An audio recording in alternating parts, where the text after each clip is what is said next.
Today we start the topic trust. Last class में मैंने trust की इंट्रोडक्शन आपको दिया था। आज मैं ट्रस्ट की कोशिश चालू करूंगा। क्वेश्चन को क्वेश्चन में मेंशन होगा हमेशा right find the forces in all the member of the trust. Trust के हर एक मेंबर पे हमको फोर्स निकालना होगा। फॉर एग्जांपल हम एक फिगर लेते हैं, ये हमको नोन है।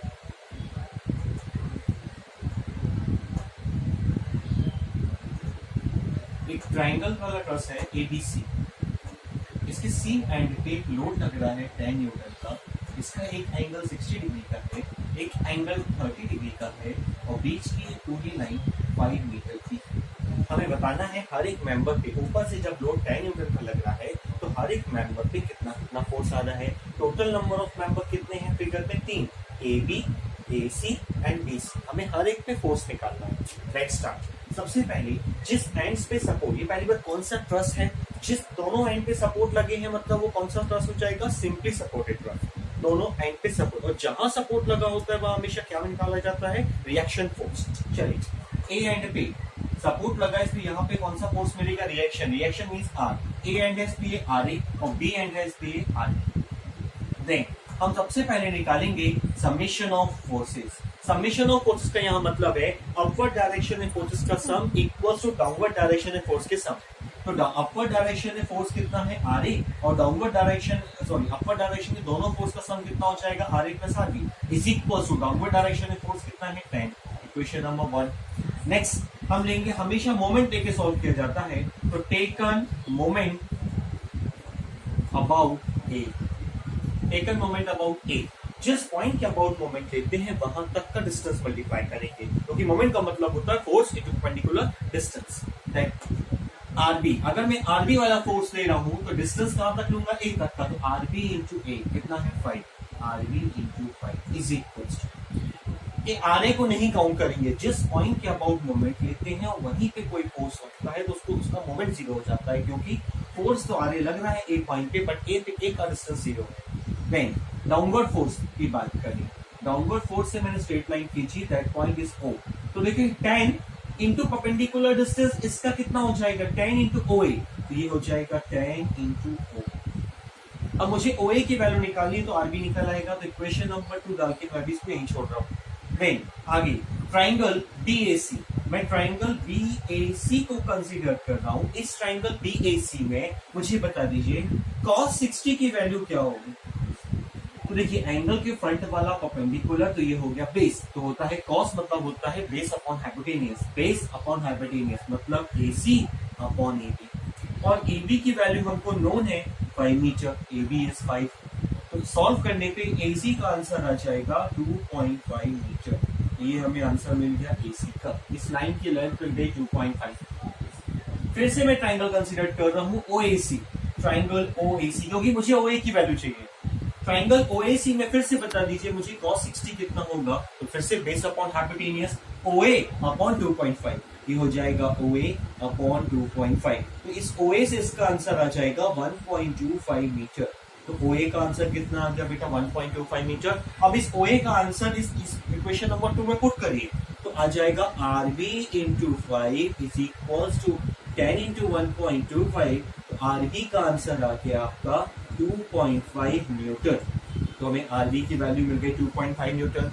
RA प्लस RB 10 है, RB का आंसर 2.5 है। यहाँ इक्वेशन नंबर 1 से हम निकालेंगे तो इसका आंसर आ जाएगा 7.5 न्यूटन। ये हमको मिल गया RA RB का आंसर।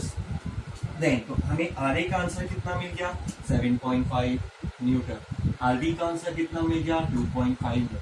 अब इस क्वेश्चन में अभी हमने से निकाला क्या है, RA RB।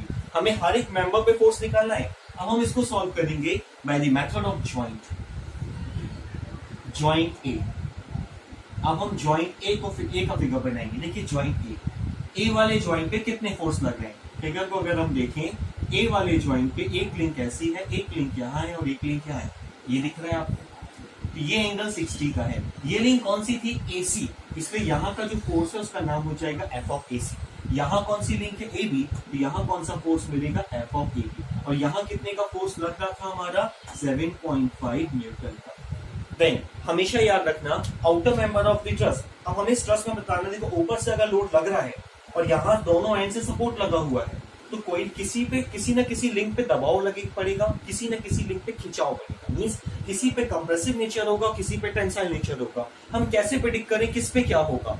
तो आप कोई भी अज्यूम कर लें, एक पे कंप्रेसिव एक पे टेंसाइल अज्यूम कर लें तो भी सही है। या मैं ऐसा बोल रहा हूं कि outer member of the truss, in case of the simply supported truss, outer member of the truss पे कंप्रेसिव नेचर होता है। अब आउटर मेंबर ये है, इनर मेंबर ये है। आउटर पे कंप्रेसिव, देखो ज्वाइंट ए की तरफ एरो बना दिया, ए की तरफ एरो है मतलब ए को वो कंप्रेस कर रहा है, ए से दूर एरो जा रहा है तो वो टेंसाइल ए से खींच रहा है। एक पे कंप्रेसिव एक पे टेंसाइल, आप उल्टा भी ले सकते हैं। देन अब कोई भी चीज इंक्लाइन कंडीशन में होती है तो उसको रिजोल्व करते हैं वर्टिकल हॉरिजॉन्टल कंपोनेंट। ये एंगल 60 तो ये एंगल 60। अब ये 60 है तो ये AC का कॉस कंपोनेंट हो जाता है और दूसरा वाला AC का साइन कंपोनेंट हो जाएगा। अब इस फिगर में फिर से बताइए मुझे समेशन ऑफ वर्टिकल फोर्स। ऊपर की डायरेक्शन पे लगने वाला फोर्स कितना है? ऊपर की तरफ 7.5 इज इक्वल्स टू नीचे के डायरेक्शन पे लगने वाला फोर्स कितना है? f of AC sine of 60।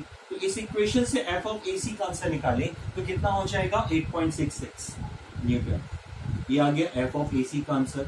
Summation of h बताइए। Left is equals to right, horizontal force left is equals to right. Left में फोर्स कितना लग रहा है? f of AC cos of 60 is equals to f of AB। इसका answer यहाँ put कर दें। 8.66 cos 60 is equals to f of AB। तो f of AB का आंसर आ गया हमारा 4.33 न्यूटन। ये हमको मिल गया सेकंड क्वेश्चन का, सेकंड पॉइंट का आंसर। देन हमें दो आंसर तो मिल गए। अब हम लेंगे ज्वाइंट ए का। ए पे दो ही आंसर अननोन थे, निकल गया। अब ज्वाइंट बी लेके बताते हैं। तो ज्वाइंट बी का फिगर देखें तो बी वाले ज्वाइंट पे एक फोर्स ऊपर की तरफ लग रहा है, कितने का? देखिए 2.5। तो यहाँ आ जाएगा 2.5। एक लिंक क्या है? That angle is 30। ये लिंक कौन सी है? देखिए BC। तो यहाँ कौन सा फोर्स मिलेगा? f of BC। ये लिंक कौन सी थी? f of AB। अभी मैंने बताया आपको outer member of the truss कौन सा नेचर होता है? कंप्रेसिव। तो B की तरफ एरो कंप्रेसिव, लोअर पे टेंसाइल, B से दूर एरो। इस पे ये लिंक इंक्लाइन कंडीशन में है, इसको रिजोल्व कर दो। वर्टिकल हॉरिजॉन्टल कंपोनेंट, ये एंगल 30 तो ये एंगल 30। जहां एंगल वो कॉस कंपोनेंट, तो BC का ये हो गया कॉस कंपोनेंट, ये हो गया f ऑफ BC का साइन कंपोनेंट। ये बन गया। अब इस फिगर में फिर से रिजोल्व करते हैं हम समेशन ऑफ वर्टिकल फोर्स। बताइए इस फिगर में समेशन ऑफ वर्टिकल फोर्स का मतलब है ऊपर के डायरेक्शन पे लगने वाला फोर्स कितना था? 2.5 इज इक्वल्स टू ऊपर के डायरेक्शन में 2.5 इक्वल्स टू डाउनवर्ड डायरेक्शन में कितना फोर्स लग रहा है? f of BC sine of 30। इसको आप सॉल्व करेंगे तो BC का आंसर आ जाएगा 5 न्यूटन। ये मिल गए हमें तीन आंसर। हमें तीन ही निकालने थे। कैसे? AB पे आंसर, AC पे आंसर, BC पे आंसर। AB पे आंसर, AC पे आंसर, BC पे आंसर। ये हमारे तीनों फोर्स निकल आए। अब हमें लास्ट में एक टेबल ड्रॉ करके शो करना है। अब हम यहाँ पे एक टेबल ड्रॉ कर रहे हैं। टेबल में पहला कॉलम हमेशा रखना सीरियल नंबर, दूसरा कॉलम हमेशा रखना मेंबर का, तीसरा कॉलम हमेशा रखना फोर्स का, एंड लास्ट कॉलम रखना नेचर का। नेचर क्या था? चलिए पहला कॉलम 2 3, सिर्फ 3 ही हमारे पास मेंबर्स है फिगर में, ओनली 3 मेंबर्स। बताइए फर्स्ट मेंबर कौन सा था या फर्स्ट आंसर कौन सा आया था? हमारा AC मेंबर पे। AC पे आंसर कितना आया था? 8.66 न्यूटन। दूसरा, और AC का नेचर कैसा था? देखिए कंप्रेसिव। आंसर पॉजिटिव आया था तो सही है। फिर AB पे आंसर कितना है? 4.33। इस पे AB पे कौन सा नेचर था? देखिए टेंसाइल। फिर BC पे आंसर कितना है? 5। नेचर क्या था BC का? कंप्रेसिव। अगर आंसर पॉजिटिव आता है तो नेचर जो था वही रहेगा। अगर इन केस आंसर नेगेटिव आ जाता है आपका, तो अगर नेगेटिव आता कंप्रेशन में तो आप नेगेटिव का पॉजिटिव लिखते तो यहाँ कंप्रेशन का टेंसाइल हो जाता। मतलब कंप्रेशन का टेंसाइल C का T और T का C कब होगा? जब आपका नेगेटिव साइन आएगा। पॉजिटिव है तो वो करेक्ट है।